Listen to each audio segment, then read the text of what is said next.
नमस्कार, यूपी के evening news bulletin में आपका स्वागत है। मैं हूं आपके साथ अर्शद। आइए नजर डालते हैं दिन भर की 10 बड़ी खबरों पर। महाशिवरात्रि को लेकर प्रदेश भर में धूम है। श्री काशी विश्वनाथ मंदिर में सुबह से भक्तों की लंबी कतार लगी है। काशी के अलावा प्रयागराज में माघ मेले के अंतिम दिन श्रद्धालुओं का स्नान दर्शन जारी रहा। गाजियाबाद के दुधेश्वर नाथ मंदिर, बागपत के प्राचीन मंदिर, बाराबंकी के लोधेश्वर नाथ मंदिर में भी भक्तों की लंबी कतारें लगी। वहीं सीएम योगी आदित्यनाथ ने गोरखनाथ मंदिर में भगवान शिव का रुद्राभिषेक किया।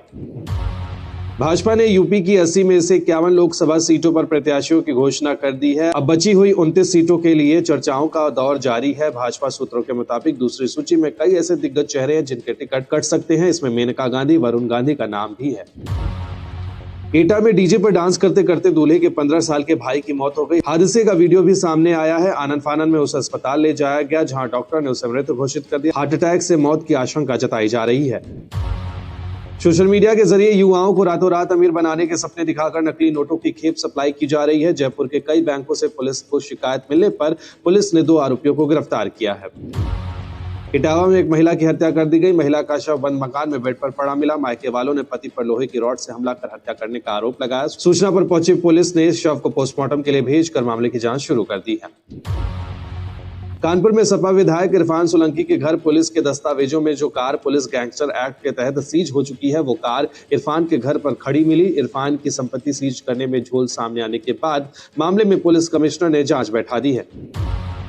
कुशीनगर में एक पिता ने 7 महीने की मासूम बच्ची की पटक कर हत्या कर दी। खाना बनाने को लेकर पत्नी से हुए विवाद के बाद दुधमुही बच्ची को पत्नी की गोद से छीनकर जमीन पर पटक दिया। मौके पर पहुंची पुलिस ने मृतक बच्ची को पोस्टमार्टम के लिए भेजकर आरोपी पिता की तलाश शुरू कर दी है। महाराजगंज में एक युवक ने मामूली विवाद के चलते एक किशोर को गोली मार दी। गोली लगने के बाद युवक तड़पने लगा। वहीं किशोर की गंभीर हालत को देखते हुए गोरखपुर मेडिकल कॉलेज उसे रेफर किया गया, जहां इलाज के दौरान उसकी मौत हो गई। दूसरी तरफ गोली चलाने वाले आरोपी युवक ने थाने में सरेंडर कर दिया। लखनऊ के गोमती नगर इलाके में आज एक युवक ने पारिवारिक कलह के चलते पत्नी की दुपट्टा से गला घोंटकर हत्या कर दी। परिजनों की सूचना पर पहुंची पुलिस ने शव को पोस्टमार्टम के लिए भेजकर आरोपी ऑटो चालक पति को हिरासत में लेकर पूछताछ कर रही है। अंबेडकर नगर में दरगाह पर मुंबई से जियारत करने आई 24 साल की युवती से मौलाना ने रेप किया। युवती की तहरीर पर बसखारी पुलिस ने आरोपी के खिलाफ मुकदमा दर्ज कर मौलाना को गिरफ्तार कर लिया है। बरेली में 10 साल पहले हुए ट्रिपल मर्डर केस में कोर्ट ने 6 मार्च को 9 लोगों को दोषी माना। इसमें से 8 लोगों को फांसी की सजा सुनाई गई, जबकि 1 को उम्र कैद की सजा दी गई है। इन दोषियों में 2 महिलाएं भी शामिल हैं। दरअसल 23 अप्रैल 2014 को आयकर विभाग के इंस्पेक्टर के घर में डकैती के बाद 3 लोगों की निर्मम हत्या की गई थी। इस ब्लाइंड केस में परिवार की तरफ से अज्ञात में एफआईआर दर्ज कराई गई थी। इस केस को लीड करने वाले तत्कालीन एसएसपी जे रविंदर गौड़ ने इसका खुलासा किया था। वो खुद लोअर टी शर्ट में घटनास्थल और संदिग्ध लोगों पर नजर रखते थे। जिसके बाद लीड पर पुलिस ने एक घर में दबिश दी। घर में पूरे सामान को देखा गया तो चांदी के सिक्के और गुप्ता पॉलीक्लिनिक का एक पर्चा बरामद हुआ, जिसके बाद हत्याकांड के खुलासे की कड़ी जुड़ गई। पुलिस ने 2 महिलाओं को गिरफ्तार किया, जिनकी निशानदेही पर 2.5 फीट गहरे गड्ढे से लूटे हुए जेवर बरामद किए गए। पुलिस ने इस मामले में 9 लोगों के खिलाफ चार्जशीट लगाई थी, जिसमें से सर्राफ को उम्र कैद और अन्य 8 को फांसी की सजा सुनाई गई है। फेमस राइटर सुधा मूर्ति को राष्ट्रपति द्रौपदी मुर्मू ने आज राज्यसभा के लिए मनोनीत किया है। पीएम मोदी ने अपने सोशल मीडिया प्लेटफॉर्म के जरिए इसकी जानकारी दी। ये नॉमिनेशन होने के बाद सुधा मूर्ति ने पीएम मोदी का आभार व्यक्त किया और कहा कि मुझे गरीबों की मदद करने के लिए बड़ा प्लेटफॉर्म मिल रहा है। प्रधानमंत्री नरेंद्र मोदी 2 दिन के असम दौरे पर जा रहे हैं। पीएम शाम तक काजीरंगा पहुंच राष्ट्रीय उद्यान में ठहरेंगे। असम में प्रधानमंत्री करीब 18,000 करोड़ रुपए के प्रोजेक्ट्स का उद्घाटन करेंगे। इसके अलावा पीएम प्रधानमंत्री आवास योजना के तहत बनाए गए 5.5 लाख से ज्यादा घरों के लिए गृह प्रवेश समारोह भी करेंगे। इसके बाद वो अरुणाचल प्रदेश के लिए रवाना होंगे। अरुणाचल में सेला सुरंग का उद्घाटन करने के बाद वो दोपहर में लगभग 1 बजे के बाद जोरहाट जाएंगे, जहां पीएम होलोंगा पाथर में प्रसिद्ध अहोम योद्धा लाचित बोरफुकन की 84 फीट ऊंची प्रतिमा का उद्घाटन करेंगे। इस संरचना को स्टैच्यू ऑफ वेलोर के नाम से जाना जाएगा। पहाड़ी राज्य अरुणाचल प्रदेश में एक नए जिले का गठन किया गया है, जिसका नाम बिचोम रखा गया है। ये जिला पश्चिम और पूर्वी कामेंग क्षेत्र से अलग करके बनाया गया है। बिचोम अब अरुणाचल प्रदेश का 27वां जिला बन गया है। बीते 40 सालों में इस इलाके के लोग अलग जिले की मांग कर रहे थे। महाराष्ट्र की राजनीति से अहम खबर सामने आई है। उद्धव ठाकरे ने केंद्रीय मंत्री नितिन गडकरी को एमवीए में शामिल होने और चुनाव लड़ने का ऑफर दिया है। उद्धव ठाकरे ने अपने बयान में नितिन गडकरी को संबोधित करते हुए कहा कि दिल्ली के सामने उन्हें झुकना नहीं चाहिए। ठाकरे के इस ऑफर पे डिप्टी सीएम देवेंद्र फडणवीस ने अपना रिएक्शन देते हुए कहा कि नितिन गडकरी हमारे बड़े नेता है, उद्धव की पार्टी सिर्फ बैंड बाजा वाली है। बिहार विधान परिषद चुनाव के लिए महागठबंधन ने अपने उम्मीदवारों के नाम का ऐलान कर दिया है। राष्ट्रीय जनता दल की तरफ से राबड़ी देवी, अब्दुल बारी सिद्दीकी, उर्मिला ठाकुर और फैजल अली उम्मीदवार बनाए गए हैं। सीपीआईएम ने शशि यादव को उम्मीदवार बनाया है। वहीं कांग्रेस ने विधान परिषद चुनाव के लिए कोई उम्मीदवार नहीं उतारा है। 11 सीटों के लिए विधान परिषद का चुनाव होना है। बिहार में लोकसभा चुनावों के लिए एनडीए के घटक दलों में खींचतान नजर आ रही है। बताया जा रहा है कि सीट शेयरिंग की बात होने पर लोक जनशक्ति पार्टी रामविलास के सुप्रीमो चिराग पासवान ने 6 लोकसभा सीट्स की मांग रख दी है। बिहार में कुल 40 लोकसभा सीटें हैं। भारतीय सेना 2 आर्मी गर्ल स्पोर्ट्स कंपनियां बना रही है। एजेएससी सेना के 2 एक्सीलेंस सेंटर्स यानी army marksmanship unit Madhya Pradesh के महू और आर्मी स्पोर्ट्स इंस्टीट्यूट पुणे में स्थापित होंगे। एजेएससी अप्रैल 2024 में पूरी तरह से एक्टिव हो जाएगा। इसके जरिए देश की सभी हिस्सों में युवा लड़कियों को शूटिंग, तीरंदाजी, एथलेटिक्स, मुक्केबाजी और वेट लिफ्टिंग में ट्रेनिंग दी जाएगी। राजस्थान के कोटा के कुन्हाड़ी थाना इलाके में महाशिवरात्रि पर्व पर निकाली जा रही शिव बारात में करंट फैल गया। इससे शिव बारात में शामिल 14 से ज्यादा बच्चे झुलस गए हैं। मामला सगतपुरा स्थित काली बस्ती का है।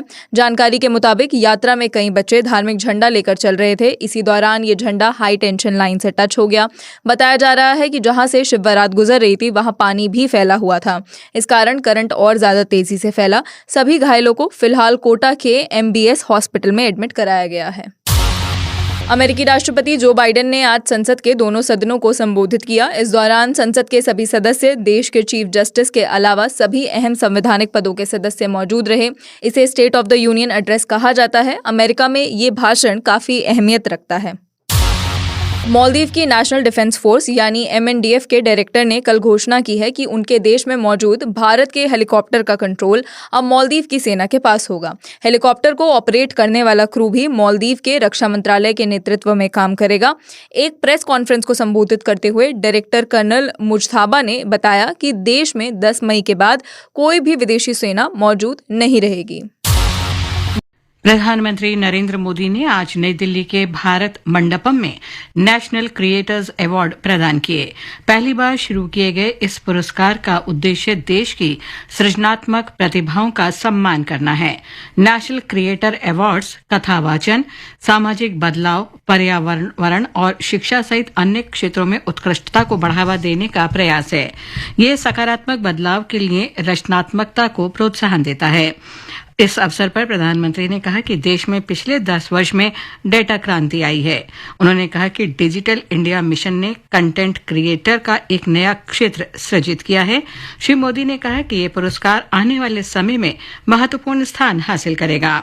सर्वोत्तम कथावाचक पुरस्कार सहित 20 श्रेणियों में क्रिएटर अवार्ड दिए गए। भारत को प्रतिष्ठित खसरा और रुबेला चैंपियन पुरस्कार से सम्मानित किया गया है। भारत को यह पुरस्कार इन बीमारियों से निपटने में इसके अनुकरणीय प्रयास के लिए दिया गया है। यह पुरस्कार वॉशिंगटन में 6 मार्च को अमेरिकी रेड क्रॉस मुख्यालय में स्वास्थ्य और परिवार कल्याण मंत्रालय की ओर से राजदूत श्रीप्रिया रंगनाथन ने प्राप्त किया। स्वास्थ्य मंत्रालय ने एक वक्तव्य में बताया कि यह पुरस्कार जन स्वास्थ्य और बच्चों में इन संक्रामक बीमारियों के प्रसार को नियंत्रित करने में भारत की अटूट वचनबद्धता की पुष्टि करता है।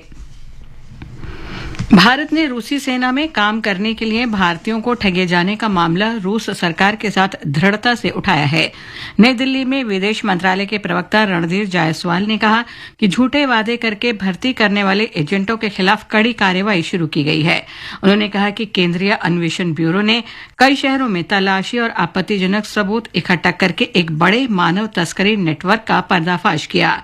कई एजेंटों के खिलाफ मानव तस्करी का मामला दर्ज किया गया है। प्रवक्ता ने भारतीय नागरिकों से अपील की कि वे रूसी सेना में सहायक नौकरियों के लिए एजेंटों के झांसे में न आएं। उन्होंने कहा कि यह खतरनाक और जोखिम से भरा है। उन्होंने कहा कि भारत रूसी सेना में सहायक स्टाफ के रूप में काम कर रहे अपने नागरिकों की शीघ्र रिहाई और उनकी स्वदेश वापसी के लिए प्रतिबद्ध है।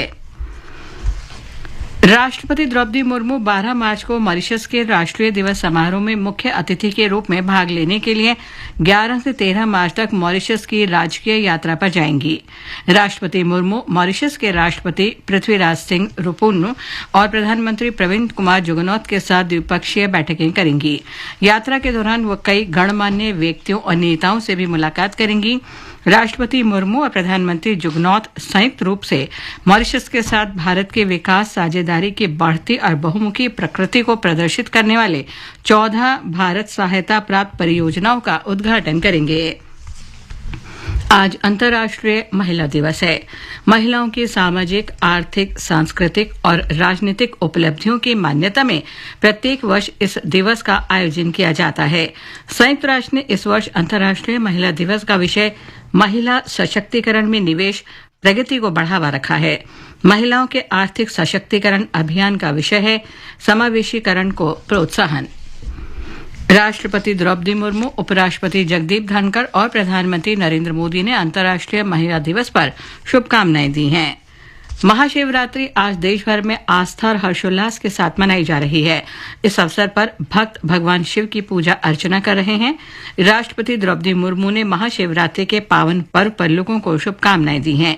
एक सोशल मीडिया पोस्ट में उन्होंने इस महापर्व से प्रत्येक के जीवन में शांति और समृद्धि की कामना की। प्रधानमंत्री नरेंद्र मोदी ने देशवासियों को महाशिवरात्रि पर शुभकामनाएं दी हैं। एक सोशल मीडिया पोस्ट में श्री मोदी ने कामना की कि महापर्व प्रत्येक के जीवन में नई ऊर्जा लाए और अमृत काल में देश के संकल्पों को नई शक्ति प्रदान करे। फ्रेंच